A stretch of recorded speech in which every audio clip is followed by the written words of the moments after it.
عليكم السلام ورحمة الله وبركاته. عليكم السلام ورحمة الله. السلام عليكم ورحمة الله وبركاته. بسم الله الرحمن الرحيم. الحمد لله رب العالمين والصلاة والسلام على أشرف الأنبياء والمرسلين نبينا محمد وعلى آله وصحبه أجمعين. أما بعد. Donc on reprend la série d'explications des courtes sourates du Coran et on s'était arrêté à sourate al-Adiyat. Donc on avait commencé de sourate al-Duha jusqu'à sourate al-Adiyat et on s'était arrêté à sourate al-Adiyat. Donc on commence sourate al-Qari'ah qui est celle qu'on verra ce soir incha'Allah. Donc comme d'habitude, avant de commencer l'explication, on va lire incha'Allah ta'ala la sourate. Donc sourate al-Qari'ah, c'est A'udhu billahi as-sami' al-alim minash shaytanir rajim. Bismillahir rahmanir rahim. القارعة ما القارعة وما أدراك ما القارعة يوم يكون الناس كالفراش المبثوث وتكون الجبال كالعهن المنفوش فأما من ثقلت موازينه فهو في عيشة راضية وأما من خفت موازينه فأمه هاوية وما أدراك ما هي نار حامية. Donc tout d'abord, sourate al-Qari'ah. Al-Qari'ah, qu'est-ce que c'est? Ça vient de al-Qara', qui est le fait de toquer ou de frapper, ou de faire un bruit. Et al-Qari'ah, ça a été appelé ainsi, donc c'est un des nombreux noms que Yawm al-Qiyamah, que le jour de la résurrection a. Donc le jour de la résurrection en islam, il a énormément de noms. Il faut savoir qu'il y a une règle en arabe qui dit que quand la chose a beaucoup de noms, c'est-à-dire que c'est une chose importante et de grande valeur. C'est pour cela qu'Allah subhanahu wa ta'ala s'est donné des noms illimités et infinis qu'on ne connaît pas. C'est-à-dire des noms dont on ne connaît pas la limite. Et le hadith dans lequel le prophète sallallahu alayhi wa sallam dit Allah a 99 noms, c'est-à-dire parmi les noms d'Allah il y a 99 noms. Parce qu'il y a un autre hadith chez Abu Daoud dans lequel le prophète sallallahu alayhi wa sallam récite une dua. Il lui dit أسألك بكل اسم هو لك سميت به نفسك أو أنزلته في كتابك أو علمته أحدا من خلقك أو استأثرت به في علم الغيب عندك. Il lui dit je te demande par tous les noms que tu as révélés dans ton livre, que tu as transmis à l'un de tes serviteurs.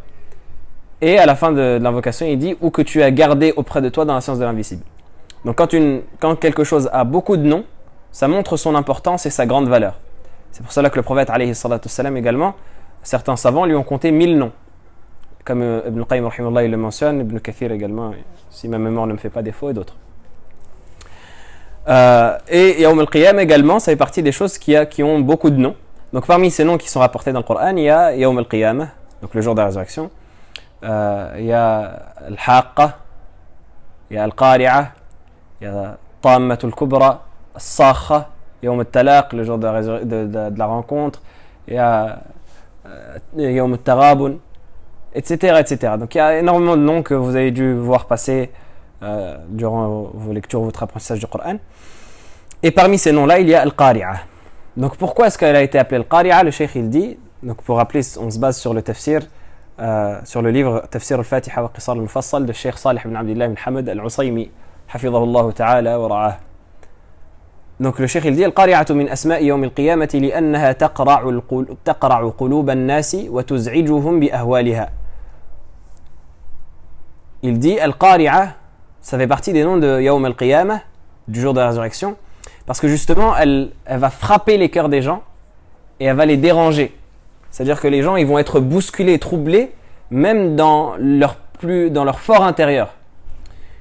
Pas seulement physiquement, déjà physiquement ils vont être troublés parce que vous savez que les gens, le jour de la résurrection, ils seront ressuscités hufatan, uratan, ghurlan, comme le prophète alayhi salatu wassalam il a dit, ils seront ressuscités nus, pieds nus, non circoncis, et les uns sur les autres, ils monteront les uns sur les autres, tellement les gens ils seront choqués et perturbés par la chose qu'ils verront, et tellement il y aura de monde. En même temps, il faut savoir, il faut s'imaginer que c'est toute l'humanité qui sera réunis au même endroit. Donc c'est pas seulement, imaginons là si on réunit seulement les gens qui sont vivants sur cette planète, ça fait déjà un bon paquet de monde. Alors imaginons toute l'humanité depuis Adam alayhi salam, c'est énormément de personnes. Et donc les gens ils se montreront les uns sur les autres comme on a vu dans les précédentes sourates. Allah subhanahu wa ta'ala il dit Par exemple, dans Surat Zalzala, ou dans d'autres sourates, justement dans cette sourate-là, Yawma yakunu an-nasu kal farashi al-mabthuth, on le verra, le jour où les gens ils seront éparpillés comme les larves de sauterelles, etc. Donc le qari'ah, ça va déranger les gens non seulement physiquement, mais également psychologiquement. Également au niveau de leur cœur et de leur esprit, les gens ils vont être troublés psychologiquement. Et c'est pour cela que Allah subhanahu wa ta'ala nous décrit le jour de la résurrection, dans lequel il nous dit Ya ayyuhan nasu ittaqu rabbakum inna zalzalata as-sa'ati shay'un 'azim yawma tarawnaha tadhhalu kullu murdi'atin 'amma arda'at wa tad'u kullu dhati hamlin hamlaha wa tara an-nasa sukara wa ma hum bisukara walakinna 'adhab Allahi shadid. Allah subhanahu wa ta'ala nous décrit le châtiment du jour de la résurrection, ou plutôt la situation du jour de la résurrection seulement, dans les premiers versets de Surat Al-Hajj, où il nous dit ô vous les hommes, craignez Allah, car le tremblement du jour de la résurrection est quelque chose d'énorme. Le jour où vous le verrez, tadhhalu kullu murdi'atin 'amma arda'at, toute nourrice délaissera ce qu'elle a, de quoi elle s'est occupée. C'est-à-dire que les nourrices, elles quitteront elles-mêmes et elles délaisseront elles-mêmes les enfants de qui elles ont eu à s'occuper. Imaginez-vous une nourrice qui a donné le sein à un enfant, un nourrisson. Eh bien, si elle arrive le jour de résurrection, elle va jeter ce nourrisson-là. Alors que, normalement, c'est la chose, ou une des choses les plus précieuses à ses yeux, en particulier si c'est son enfant. Et toute femme enceinte, elle mettra bas, tellement elle aura peur, elle videra son ventre. Elle mettra bas ce qu'elle a dans le ventre et elle accouchera. Et c'est là la partie du verset où je veux arriver. Allah subhanahu wa ta'ala dit tu verras les gens ivres alors qu'ils ne seront pas ivres. Tu verras les gens ivres dans leur apparence. C'est-à-dire qu'ils marcheront comme des ivrognes, ils regarderont comme des ivrognes, ils seront hébétés, choqués. Ils seront troublés dans leur marche et dans leur comportement alors qu'ils n'ont pas consommé d'alcool ou ils n'ont rien fait qui les a enivrés. Walakinna 'adhab Allahi shadid. Tu les verras ivres alors qu'ils ne sont pas ivres réellement, mais le châtiment d'Allah est difficile. Et donc Al-Qari'ah, c'est pour cela qu'elle a été appelée Al-Qari'ah. Imaginez-vous quelque chose qui, comme, vous voyez, pour simplement donner une image. Vous voyez quand on tape sur le gong et que le bruit de la sonnerie du gong, ça va jusqu'à troubler l'esprit. C'est-à-dire qu'on n'entend plus bien, on voit plus bien. Bien Walillah al-mathal a'la, bien sûr, c'est pas pour donner une comparaison, mais simplement une idée pour arriver à s'imaginer. C'est quelque chose qui, comme un bruit de gong, qui va même avoir un impact à l'intérieur de nous. Donc c'est pour cela que ça a été appelé le qari'ah. Et Allah subhanahu wa ta'ala, il dit, le cheikh, rahimahullah, ou hafidhahullah, il dit, وَلِهَذَا عُظِّمَ وَعَظَّمَ شَأْنَهَا وَهَوَّلَ أَمْرَهَا بِقَوْلِهِ الْقَارِعَةُ مَا الْقَارِعَةُ وَمَا أَدْرَاكَ مَا الْقَارِعَةُ. Il dit, et c'est pour cela qu'Allah subhanahu wa ta'ala a montré la grande importance de cette chose-là et le grand danger que représente cette chose-là en disant Al-Qari'ah Mal-Qari'ah wa ma adraka mal-Qari'ah. Donc si on traduit littéralement, ça donne Al-Qari'ah, cette secousse ou ce fracas. Qu'est-ce que c'est que le fracas? Et qui te dira ce que c'est que le fracas? Donc littéralement, c'est cela. Ça a été répété 3 fois. Le fracas. Qu'est-ce que le fracas? J'espère que c'est la bonne traduction, le fracas. Il me semble que c'est le bon mot. Mais j'ai pas de meilleur mot à utiliser pour traduire le qari'ah. Donc le fracas. Qu'est-ce que le fracas? Et qui te dira ce que c'est le fracas? Il a répété 3 fois. Donc déjà, quand on entend le fracas, on se dit, mais qu'est-ce que c'est? Et ensuite, il demande, qu'est-ce que c'est que le qari'ah? Donc on se pose encore plus la question. Et qui te dira ce que c'est que le qari'ah? On a déjà vu dans les sourates précédentes que cette figure de style en arabe, ça signifiait, ça montrait l'importance de la chose. Wa ma adrak. Quand on dit ma adrak, comme par exemple si je dis fulan, wa ma adraka ma fulan. Un tel, et qui te dira qui est un tel? Ça veut dire que c'est quelque chose, c'est une personne qui est importante. Et bien là, c'est la même chose. Il dit فأي شيء هي هذه القارعة وأي شيء أعلمك بها ثم أخبر عنها فقال يوم يكون الناس من شدة الفزع والهول كالفراش المبثوث أي المنتشر. Il dit, donc ici Allah subhanahu wa ta'ala il pose à plusieurs reprises cette question-là, qui te dira ce que c'est le fracas et qui pourra t'en informer? Et ensuite il le décrit. Et ça c'est un des usloub, c'est une des formulations et des figures du Coran qui revient fréquemment, le fait de donner envie à l'auditeur et à la personne qui entend de savoir ce qui va arriver à la suite. Le fait de donner envie à la personne de savoir ce qui va arriver à la suite pour lui donner ensuite l'information. Ça montre que Allah subhanahu wa ta'ala, plutôt que le Coran, c'est un attribut d'Allah subhanahu wa ta'ala et qui est dans la perfection et qui ne vient pas des êtres humains. Parce que ce genre de formulation, etc., le Coran, c'est la perfection. Le Coran, c'est la perfection pour celui qui le comprend. C'est pour cela qu'il y a des compagnons comme Jubayr ibn Mut'im, il disait, lorsqu'il a entendu le prophète sallallahu alayhi wa sallam réciter Surat al-Tur, il dit « Kada qalbi an yatir ». Il dit « Mon cœur a failli s'envoler ». Parce que quand ils comprenaient véritablement le Coran, ça avait un impact sur eux terrible.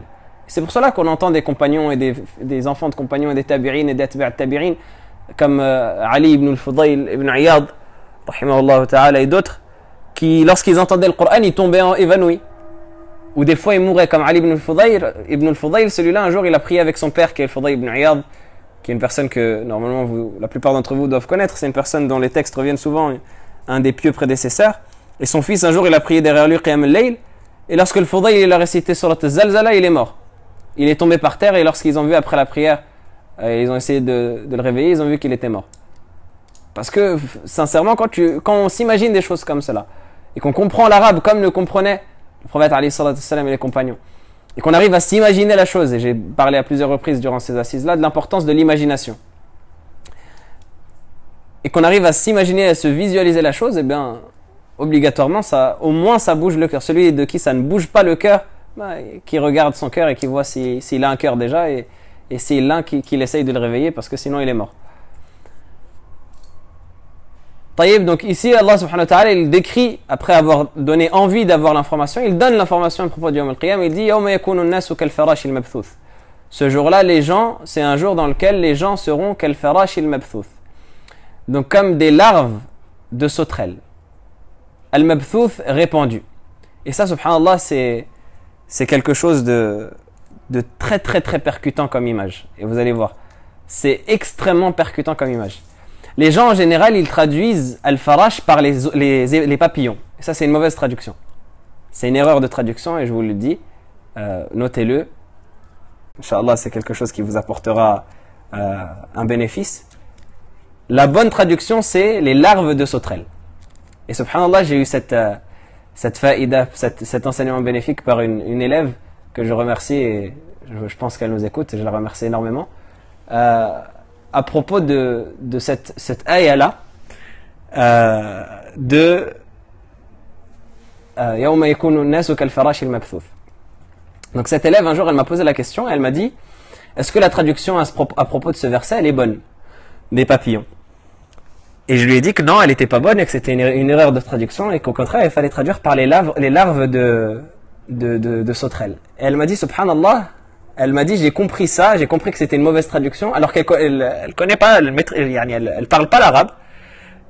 Mais elle a dit, j'ai compris cela simplement en méditant sur la création d'Allah subhanahu wa ta'ala, parce que j'ai observé les sauterelles, comment est-ce qu'elles naissent, et j'ai vu que, j'ai observé les sauterelles, les papillons, elle me disait. Les papillons, lorsqu'ils s'envolent, c'est un peu un vol harmonieux. Les papillons, je ne sais pas si vous avez déjà vu des vols de papillons, mais c'est harmonieux, c'est joli, etc. Alors que les larves de sauterelles, quand elles sortent de la terre, eh bien elles montent les unes sur les autres. Elles montent les unes sur les autres et elles se bousculent, etc. Et c'est pas harmonieux du tout. Et elle a dit, subhanallah, je pensais plus que c'était ça, alors qu'elle connaît pas l'arabe. Elle a dit, je pensais plus que c'était ça la traduction que l'autre. Et effectivement, Allah subhanahu wa ta'ala, ici, il parle, comme il dit le cheikh, il dit, أي المنتشر والفراش فرخ الجراد حين يخرج من بيضه يركب بعضه بعضا وهو المذكور في قوله تعالى يخرجون من الأجداث كأنهم جراد منتشر. Donc c'est ça effectivement la bonne traduction, c'est que les larves de sauterelles, parce que les sauterelles elles mettent leurs larves sous terre, et lorsqu'elles sortent de terre, vous pouvez chercher après le cours Inch'Allah normalement sur, je ne sais pas s'il y a des documentaires ou quoi qui en parlent, lorsqu'elles sortent de terre, elles commencent à se monter les unes sur les autres. Et c'est comme ça qu'Allah subhanahu wa ta'ala a fait il nous a donné l'image de Yawm al-Qiyamah. On sortira de terre, imaginez chacun il sortira de sa tombe et il commencera directement à monter sur l'autre, à monter sur son voisin et son voisin le piétinera et lui il piétinera son voisin, etc. etc. Et donc quand on s'imagine cette situation-là pour des milliards et des milliards d'êtres humains, des milliards ou des centaines de milliards ou des milliards de milliards, bien imaginez-vous ce que ça fait. Tous sur une même place devant Allah subhanahu wa ta'ala, le Seigneur des mondes. Quand on s'imagine déjà ces choses-là, notre cœur il est obligatoirement en train de trembler, si on se les imagine correctement. Il dit, c'est ce qui a été évoqué notamment dans le verset de Surat Al-Qamar, où Allah subhanahu wa ta'ala dit يَخْرُجُونَ مِنَ الْأَجْدَاثِ كَأَنَّهُمْ جَرَادٌ مُنْتَشِرٌ. Ils sortiront de leur tombe comme s'ils étaient des sauterelles qui s'éparpillaient, c'est-à-dire des larves de sauterelles. وَتَكُونُ الْجِبَالُ كَالْعِهْنِ أي الصوف المنفوش المتمزق الذي فرقت بعض أجزائه عن بعض. Il dit, à ce moment-là, les montagnes seront comme le coton. Et le coton déchiré. Al-manfouch, c'est le coton déchiré. Et subhanallah, ça aussi, c'est une image qui est extrêmement forte. Donc Allah subhanahu wa ta'ala, il a parlé de deux choses par rapport à Yawm al-Qiyamah. Il a parlé des gens, il a parlé des montagnes. Alors qu'il aurait pas, il aurait pu évoquer énormément de choses. Il n'y a pas que ça dans la planète, il n'y a pas que ça qui va être détruit pour Yawm al-Qiyamah, il n'y a pas que ça qui va subir les catastrophes et les calamités de Yawm al-Qiyamah, du jour de la résurrection. Mais Allah subhanahu wa ta'ala, il a parlé de l'homme et des montagnes, parce que l'homme, premièrement, ça le concerne lui-même, mais c'est l'homme, en tant qu'être humain, nous, on se voit comme étant le centre du monde. Obligatoirement, l'être humain, il se voit comme étant le centre du monde, et effectivement, Allah subhanahu wa ta'ala même a créé tout ce qu'il y a autour de nous pour nous servir en tant qu'être humain. Comme Allah subhanahu wa ta'ala dit dans le verset, وَلَقَدْ كَرَّمْنَا بَنِي آدَمَ, nous avons anobli l'être humain. وَحَمَلْنَاهُ فِي الْبَرِّ وَالْبَحْرِ, et nous l'avons transporté sur terre et sur mer. Donc tout ce qui est autour de nous, c'est fait pour nous servir. Donc l'être humain, obligatoirement, il va se sentir un peu comme étant le centre du monde, ou du moins, dans son référentiel du moins, je dirais pas le pôle principal, mais le point principal de sa vie. Donc Allah subhanahu wa ta'ala, il commence par parler de l'être humain parce que c'est lui le premier concerné et parce qu'effectivement il se considère comme étant le centre de ce monde-là. Et il parle ensuite des montagnes parce que dans tout ce qu'on peut observer, ici-bas sur Terre, je ne parle pas de tout ce qu'il y a dans l'univers, etc. Ici-bas sur Terre, l'un des éléments qui illustre le plus la force et la solidité et la fermeté et la dureté, c'est les montagnes. Est-ce qu'il y a quelque chose sur Terre qui est plus dur et qui est plus ferme et plus solide que les montagnes? Il n'y a rien. C'est le symbole de la force. C'est le symbole de la dureté et de la solidité. Et donc Allah subhanahu wa ta'ala ici, c'est comme s'il t'évoquait non seulement toi qui es censé être le centre de ton monde, mais également la chose la plus forte et la plus puissante et la plus ferme que tu peux imaginer dans ce monde-là. Et Allah subhanahu wa ta'ala, il te dit, cette chose-là qui est la plus forte de ton monde et la plus ferme de ton monde, elle sera comme du coton déchiré. Imagine des petits bouts de coton qui sont éparpillés les uns des autres. C'est-à-dire, prenez du coton, comme il en est fabriqué pour faire ensuite des vêtements, et éparpillez-le et déchirez-le en morceaux. Vous allez voir à quel point c'est quelque chose d'insignifiant. C'est comme si on disait que c'est encore plus frappant que de dire que les montagnes sont transformées en poussière. Parce que la poussière, à la base, on pourrait dire que ça vient de la roche, etc. Mais là, c'est du coton éparpillé. C'est encore plus frappant. Et donc, c'est comme s'il te dit, regarde toi, ô fils d'Adam, qui te complaît dans ton bas monde, qui pense que tout ce que tu as dans ce bas monde-là, eh bien, c'est ta véritable vie, et qu'il n'y aura pas de vie après la mort. Toi, tu te complais dans ce bas monde-là, et tu penses que c'est la dernière vie, c'est la dernière demeure, et qu'il n'y a pas de vie. Comme ceux qui disent, c'est la phrase qui revient souvent en ce moment sur les réseaux sociaux, YOLO. C'est-à-dire que tu n'as qu'une seule vie. Eh bien, regarde ce qui va advenir et ce qui va arriver dans cette vie-là, que tu penses solide et ferme. La chose la plus solide dans ce bas monde sur lequel tu te reposes et dans lequel tu places tous tes espoirs et que tu considères comme étant ta demeure finale après laquelle il n'y a aucune demeure, mais regarde comment ça va se transformer. Ce sera du coton éparpillé. Que dire de toi, de ta personne? De toi, pauvre être humain? Qu'est-ce qui va advenir de toi si Allah subhanahu wa ta'ala a rendu les montagnes en poussière ou en coton éparpillé, qu'est-ce qui va advenir de toi? Il dit فأما من ثقلت موازينه فهو في عيشة راضية وأما من خفت موازينه فأمه هاوية وما أدراك ما هي نار حامية. On passe à la deuxième partie de la sourate ici. Allah subhanahu wa ta'ala, il a placé d'abord le contexte de ce jour-là et ensuite il a annoncé ce qui allait se passer dans ce jour-là. Allah subhanahu wa ta'ala, tout d'abord, il place le contexte. Il dit telle et telle chose vont se passer durant ce jour. Pour que tu t'imagines et pour que ton cœur prenne crainte. Pour que tu aies peur de ce qui va arriver. Pour que tu craignes ce jour-là. Et ensuite, il te dit ce qui va subvenir. C'est quoi le résultat? Qu'est-ce qui va arriver?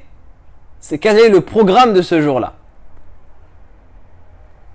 Qu'est-ce que c'est que le programme de ce jour-là? C'est tout simplement que chaque personne qui a été ressuscitée, ses actes vont être pesés et exposés devant Allah subhanahu wa ta'ala et elle va être jugée. Donc chaque personne qui a été ressuscitée, elle va être exposée devant Allah subhanahu wa ta'ala et elle va être jugée. Celui qui aura fait des bonnes œuvres, il aura un bon futur, logiquement.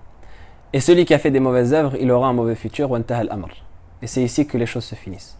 Donc c'est comme si dans la première partie de la sourate, Allah subhanahu wa ta'ala, il voulait faire peur à la personne. Allah subhanahu wa ta'ala, à travers la première partie de la sourate, dresse une situation qui est censée te faire peur. Et faire en sorte que ton cœur s'emplisse de crainte pour que tu écoutes bien la suite. Et dans la deuxième partie de la sourate, il veut que tu te réveilles et que tu te mettes à agir. Parce que si tu entends cette sourate-là, c'est que le jour qu'on décrit, il n'est pas encore arrivé. Si tu entends encore cette sourate, c'est que le jour qu'on décrit et que tu dois craindre, il n'est pas encore arrivé. Et donc il est encore temps de faire des bonnes œuvres. Donc réveille-toi et fais des bonnes œuvres pour être parmi ceux qui auront leur balance lourde. Il dit وَفِي ذَلِكَ الْيَوْمِ تُنْصَبُ الْمَوَازِينُ فَأَمَّا مَنْ ثَقُلَتْ مَوَازِينُهُ بِرُجْحَانِ حَسَنَاتِهِ عَلَى سَيِّئَاتِهِ فَهُوَ فِي عِيشَةٍ رَاضِيَةٍ أي حياة مرضية في جنات النعيم. Il dit, dans ce jour-là, les balances seront placées. Celui dont les balances seront lourdes, c'est-à-dire lourdes de bonnes actions et légères de mauvaises actions. Imaginez-vous une balance, d'un côté on place les bonnes actions et de l'autre on place les mauvaises. Bien celui qui aura le côté des bonnes actions qui penchera le plus lourd. Celui-là, il sera dans une vie agréée. Qu'est-ce que ça veut dire une vie agréée? C'est-à-dire une vie qu'il agréera lui-même dans les paradis, dans les jardins des délices. Une vie dans laquelle il aura tout ce qu'il voudra. Comme Allah subhanahu wa ta'ala dit, lahum fiha ma yasha'un khalidin. Ils auront dans ce paradis-là tout ce qu'ils veulent et ils y demeureront éternellement. Donc dans ce paradis-là, Allah subhanahu wa ta'ala t'a réservé des plaisirs et des délices infinis. Contrairement à ce bas monde dans lequel tes plaisirs et tes délices, ils étaient futiles et ils étaient éphémères. Aujourd'hui, n'importe quel plaisir que tu peux avoir dans ce bas monde, il est futile et éphémère, obligatoirement. Sauf bien sûr les plaisirs d'adoration. Mais on parle des plaisirs mondains, c'est futile et éphémère. Tu as de l'argent, ça va partir. Tu as des beaux vêtements, ils vont se déchirer. Tu as une femme, elle peut te quitter que ce soit par la mort ou par la séparation. Tu as des enfants, ils peuvent décéder ou ils peuvent s'enfuir. Ou ils peuvent même te désobéir et devenir pour toi, après qu'ils aient été un plaisir, une calamité. Tu as un travail, tu peux le perdre. Tu voyages, tu peux être paralysé et ne plus pouvoir voyager. Tu fais du sport et c'est ton plaisir, tu peux être pareil, paralysé, touché par une maladie, tu ne pourras plus faire du sport, etc. etc. Tous les plaisirs qui arrivent dans ce bas monde, eh bien, ils sont remplacés directement par des calamités qui elles-mêmes sont remplacées par des plaisirs et c'est comme cela. Comme le poète il dit فَيَوْمٌ عَلَيْنَا وَيَوْمٌ لَنَا وَيَوْمٌ نُسَاءُ وَيَوْمٌ نُسَرْ.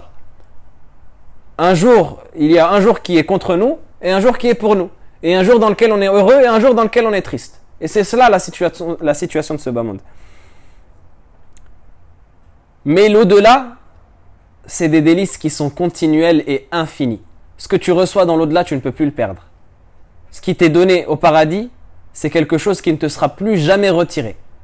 quoi qu'il arrive. Il ne peut rien arriver qui fasse que ce plaisir-là, il te soit retiré.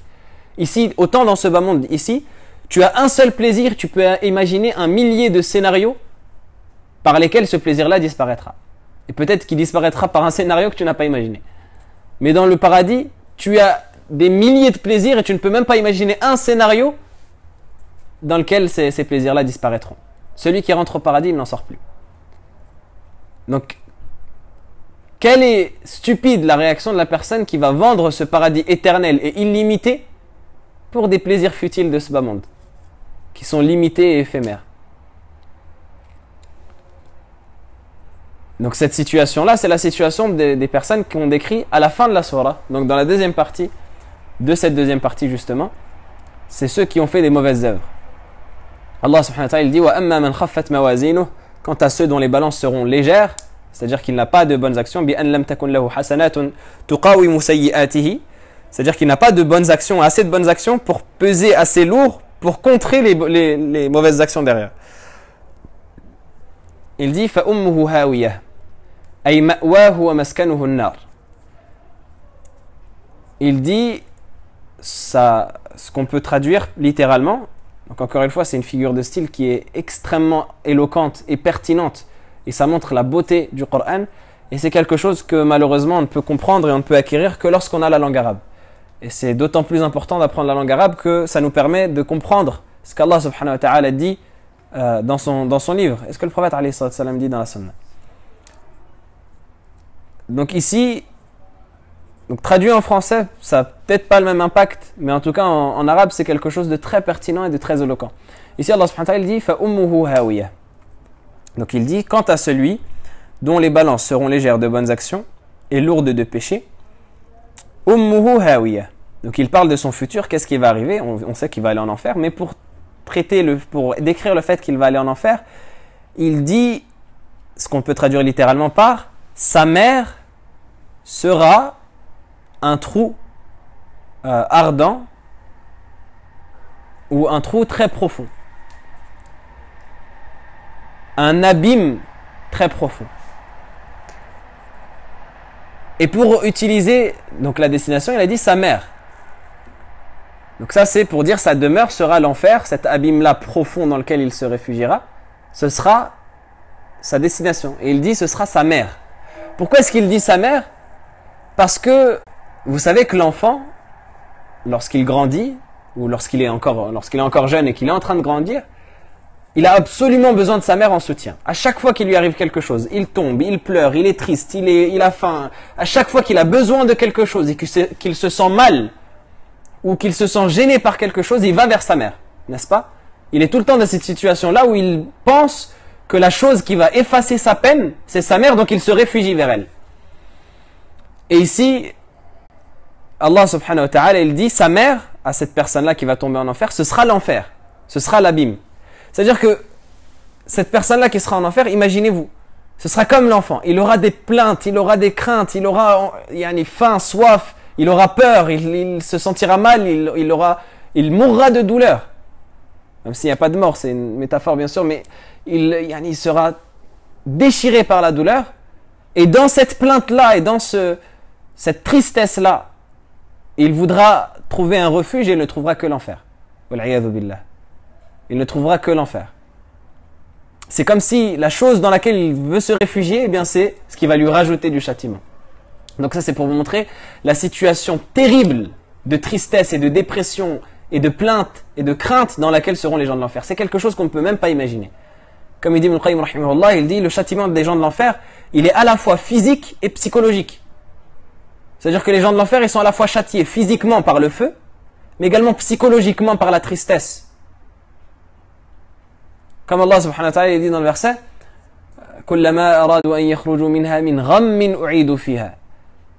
il parle des gens de l'enfer et il dit à chaque fois, c'est une partie du verset qui est très intéressante, il dit à chaque fois que les gens de l'enfer voudront sortir de l'enfer par tristesse, min ram, al-ram c'est quelque chose de, c'est un des plus hauts stades de la dépression et de la tristesse. C'est quand vraiment on sent que on a tellement de problèmes, on a tellement de tristesse que ça nous englobe. Eh bien, c'est cela la situation dans laquelle les gens de l'enfer ils seront. Donc, فَأُمُّهُ هَاوِيَةٌ, sa mère destination, ce sera l'enfer. C'est pour montrer à quel point, subhanallah, les gens de l'enfer, ils seront dans cette détresse psychologique et personne ne pourra les en sauver. Et même la mort, ils n'y auront pas le droit. Dans un verset, Allah subhanahu wa ta'ala nous dit que les gens de l'enfer, ils souhaiteront la mort. وَقَالُوا يَا مَالِكُ لِيَقْضِي عَلَيْنَا رَبُّكَ قَالَ إِنَّكُمْ مَاكِثُونَ.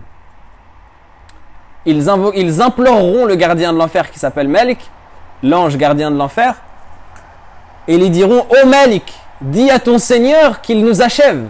Khalas, c'est bon, on veut plus vivre, on veut plus. Juste, il nous achève, il nous tue.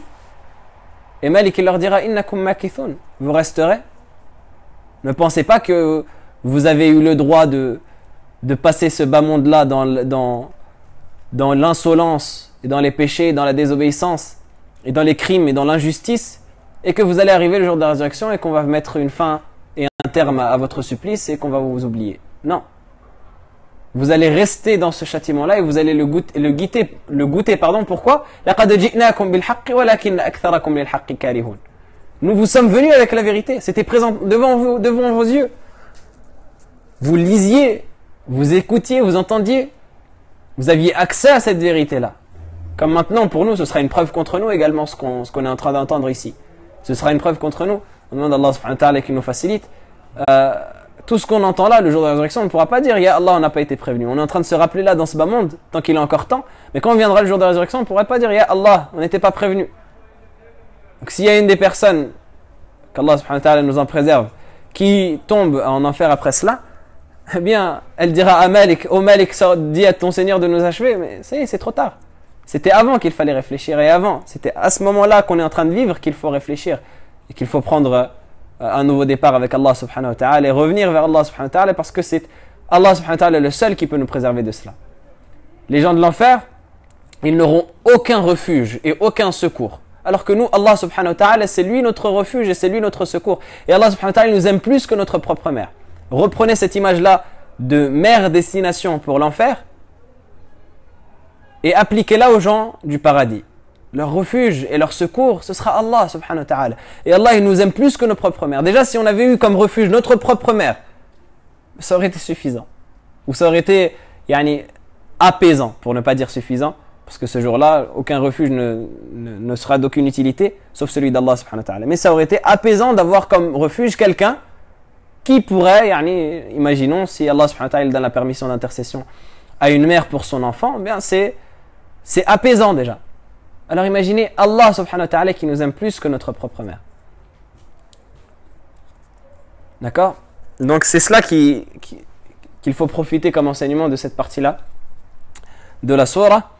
Et pour illustrer encore plus le fait que les gens de l'enfer, ils auront ce châtiment-là qui sera collé à eux comme une mère elle est collée à son enfant, Allah subhanahu wa ta'ala il dit dans un verset dans Surat al-Furqan, كما قال تعالى إن عذابها كان غراما أي ملازما أهلها. Allah subhanahu wa ta'ala il dit son châtiment il sera gharam. Le mot gharam c'est-à-dire qu'il sera collé aux gens qui le subiront. Il dit وعظم أمرها فقال وما أدراك ما هي ثم فسرها بقوله نار حامية. Allah subhanahu wa ta'ala ensuite lorsqu'il a parlé de l'abîme profond, donc le hawiyah, il a dit encore une fois وما أدراك ما هي. Qui te dira ce que c'est cet abîme-là? Donc c'est la même figure de style qu'on a eu en début de surah. Qui te dira ce qu'est? Ce qui montre que c'est quelque chose d'extrêmement important. Et ensuite Allah subhanahu wa ta'ala, après encore une fois t'avoir donné envie de savoir ce que c'était, mais il dit narun hamiyah, un feu qui est ardent, ay shadidatul harara, un feu qui sera ardent, brûlant, min al-wuqudi alayha. وصح في الحديث أن حرارتها تزيد على حرارة نار الدنيا 70 ضعفا. Il dit ce feu-là, il sera ardent et brûlant, et dans un hadith il est mentionné authentiquement qu'il sera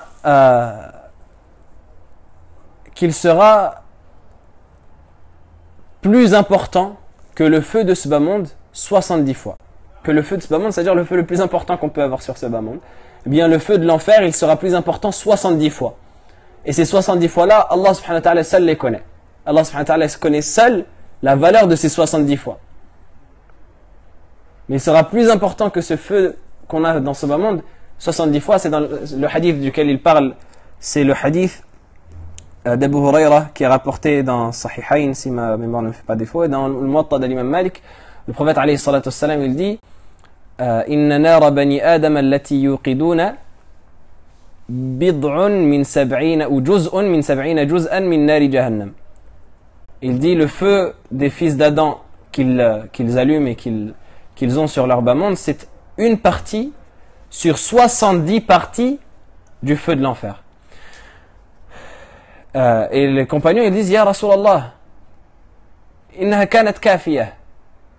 Il dit ô messager d'Allah, ce feu-là qu'on a dans ce bas monde, ça nous suffisait pour nous châtier. C'est-à-dire c'est un feu qui est suffisant. Imaginez-vous, déjà si une personne elle allume un brasier et qu'elle vous jette dedans, imaginez-vous le supplice que c'est de mourir par l'enfer, de mourir par le feu, pardon. Le feu, ne serait-ce que le feu de ce bas monde. Regardez, ne serait-ce que la personne lorsqu'elle se brûle avec un briquet ou une allumette, regardez la douleur que ça fait, alors que c'est une infime parcelle de son corps qui est touchée par une chaleur qui n'est pas si importante que ça au final.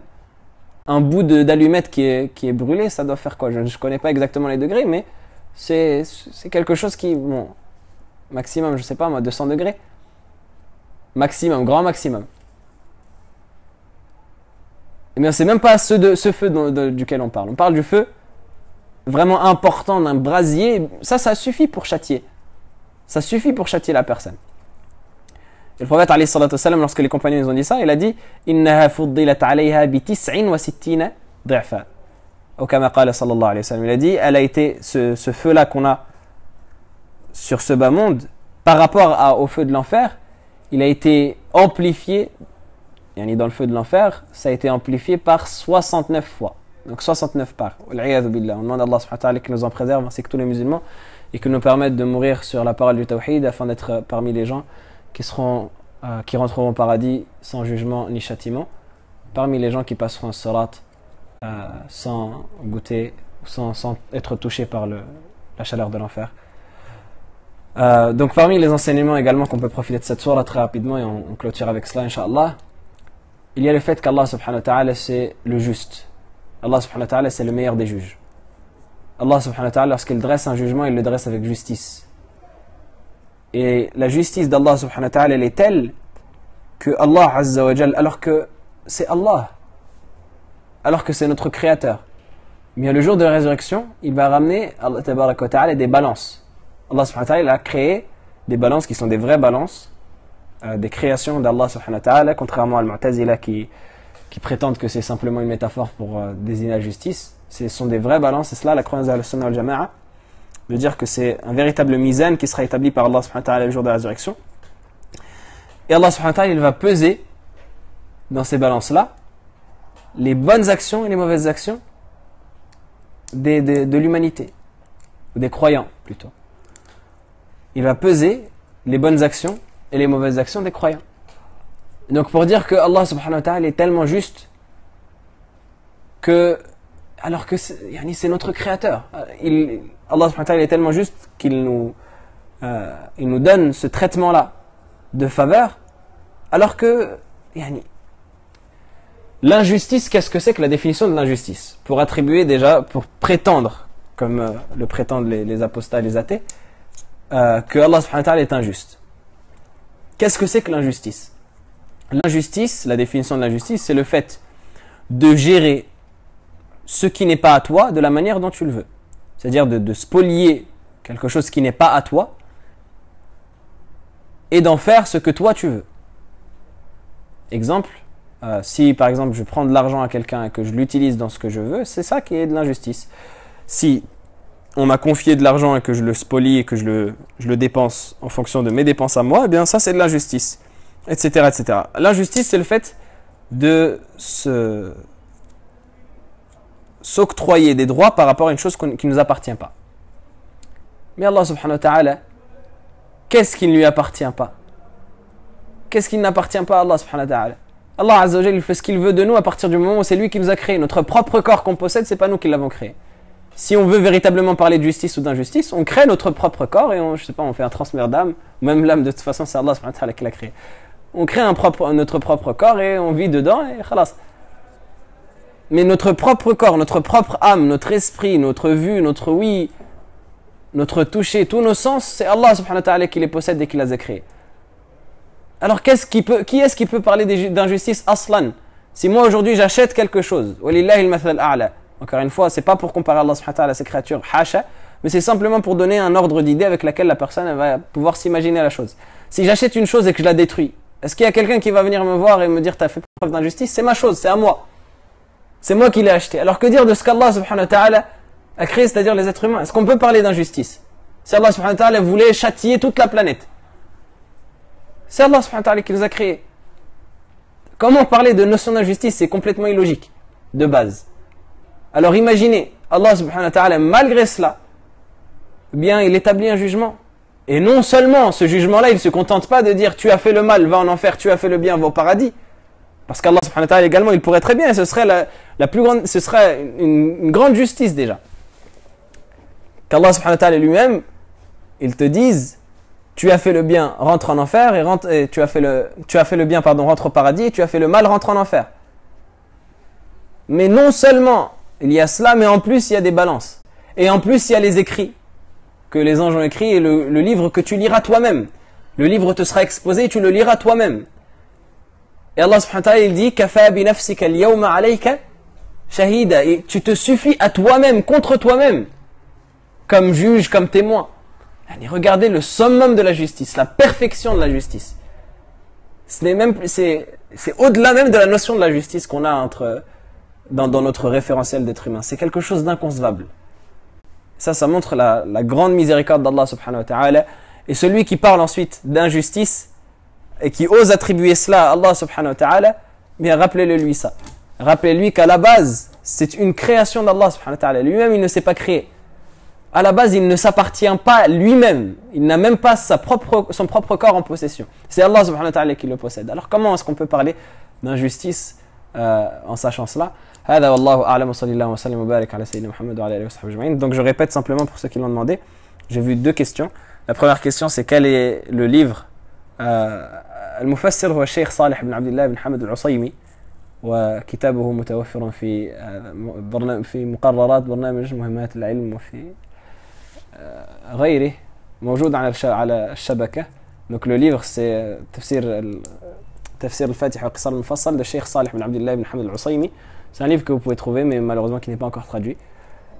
Inch'Allah, si Allah subhanahu wa ta'ala le permet, on essaiera de le traduire.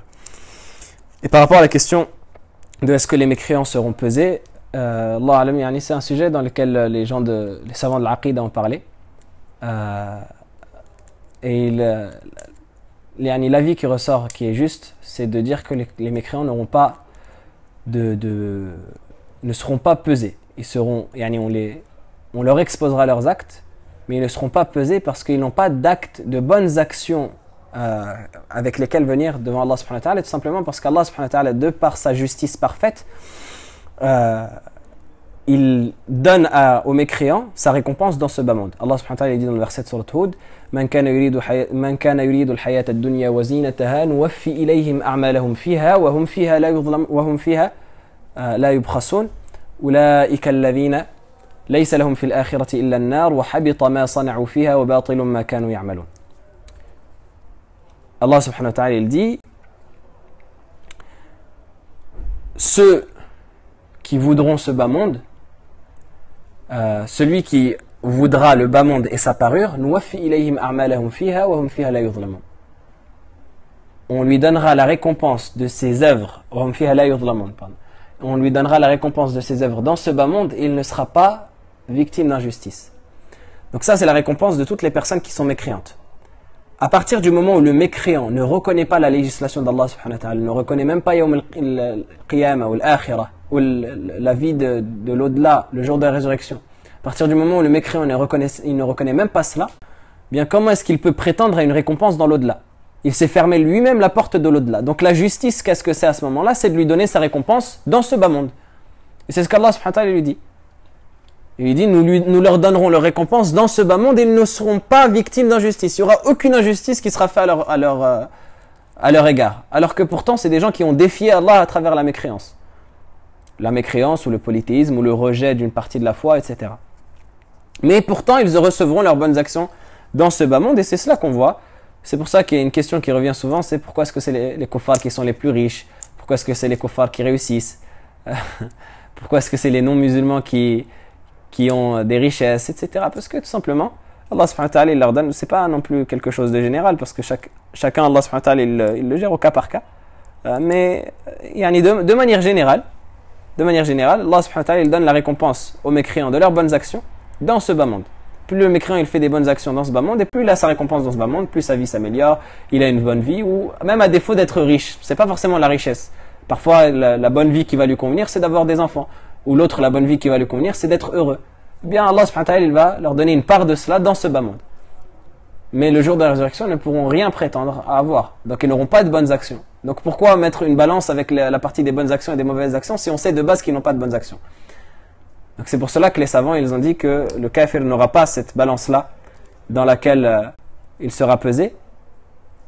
Et c'est ce qu'Allah subhanahu wa ta'ala dit dans le verset وَلَا نُقِيمُ لَهُمْ يَوْمَ الْقِيَامَةِ وَزْنًا, dans le verset que vous avez dans Surat Al-Kahf, et on ne leur accordera pas de poids le jour de la résurrection. Les savants ils parlent de ce verset en disant que c'est le kafir dont les actes ne seront pas pesés parce que logiquement il n'a pas de bonnes actions. Et que la récompense de ses bonnes actions il l'a reçue dans ce bas monde. Et c'est ça aussi, c'est une réponse à ceux qui disent oui mais il y a des kuffars qui ont fait le bien toute leur vie. Il y a des non-musulmans qui ont fait le bien toute leur vie. On cite en général l'abbé Pierre ou Mère Teresa ou je sais qui, ou Nelson Mandela ou je sais qui. Eh bien la récompense, c'est qu'ils ont reçu leur récompense dans ce bas monde. Regardez aujourd'hui quand les gens ils parlent de l'abbé Pierre ou de Mère Teresa.